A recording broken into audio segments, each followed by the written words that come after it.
here to talk about, I don't know, but I can't wait to find, ooh, a weapon. How do you know it's a I don't know, I'm not sure.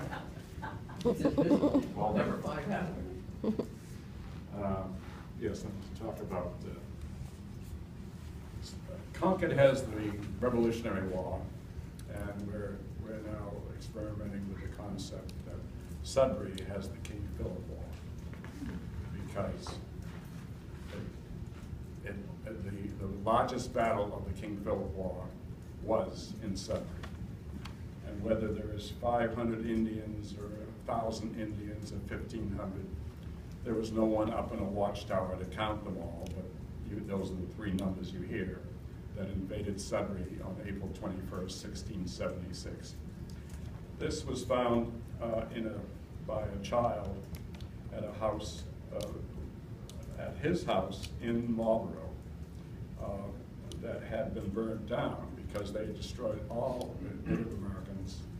King Philip's troops had destroyed all of Marlborough, except two garrisons that I know of. And this house was not garrisoned, it was not a reinforced building.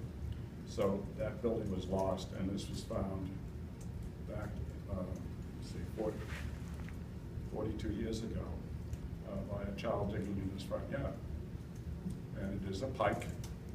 It is 17th century, and it's been examined by the late Higgins Armory, and is of the period, and there's probably more at that house. But a pike is a symbol. It is carried by the sergeant at arms or an officer to identify where the officer was. It was attached to an 8 to 16-foot pole, and used originally in battle to get a horseman with a long pole, but usually with a shorter pole for walking troops. And but the King Philip War in Sudbury was the scene of two major ambushes, and the Native Americans. It's a flying copy. The Native Americans had first, in my estimation, the first ambush was at on Green Hill, which is what there's a lot of markers put up by the state around in 1930 about the Green Hill battle, but it was actually a very interesting battle because we have little pieces of evidence that and I was told by a town historian 60 years ago about something, and it all gels with other little scraps of paper that the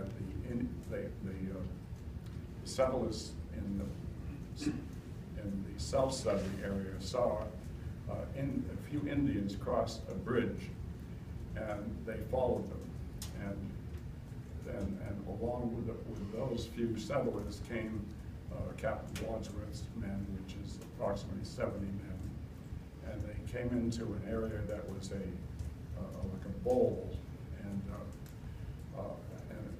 it was a very it was a dry winter with very little rain, and the leaves had not disintegrated by April 21st, and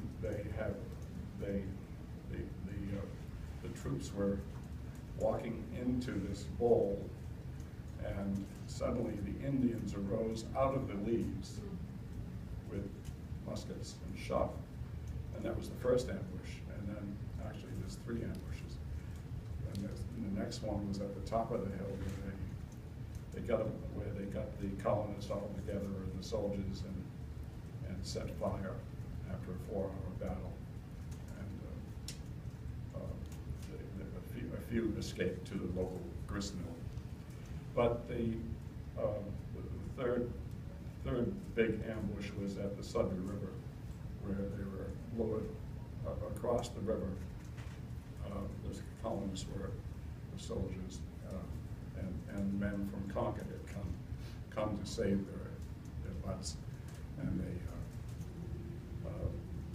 saw these Indian squaws conversing and cooking or something, and they came across, thought picking was all right, and suddenly Indians came out of the water and out of the bushes and killed every man.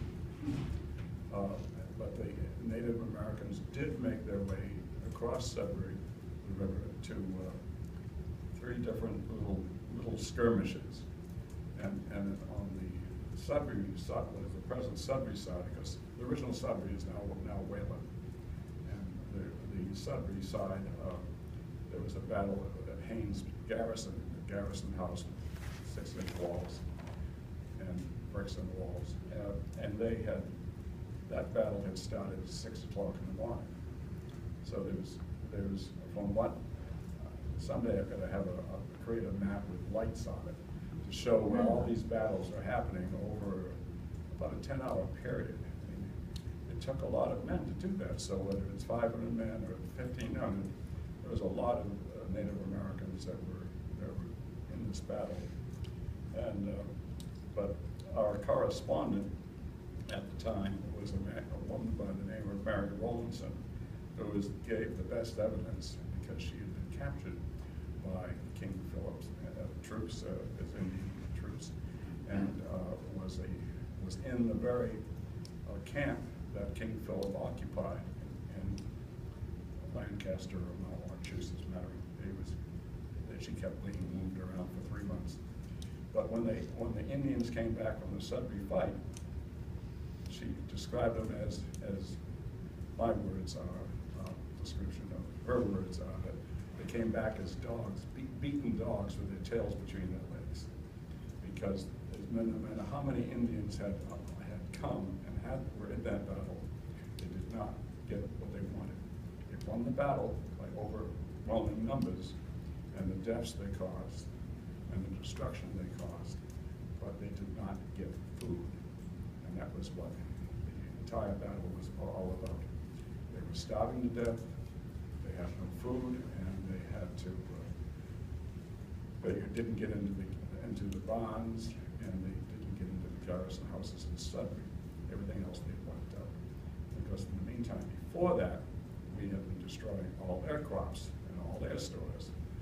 So they were beyond themselves then. But I say they won that battle, but they lost the overall. So, thank you. Thank you.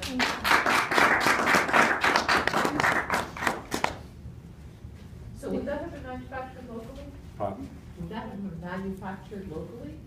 It shows to be, Or- it's wrought iron. Yeah. We were importing ironwork, but one can't tell.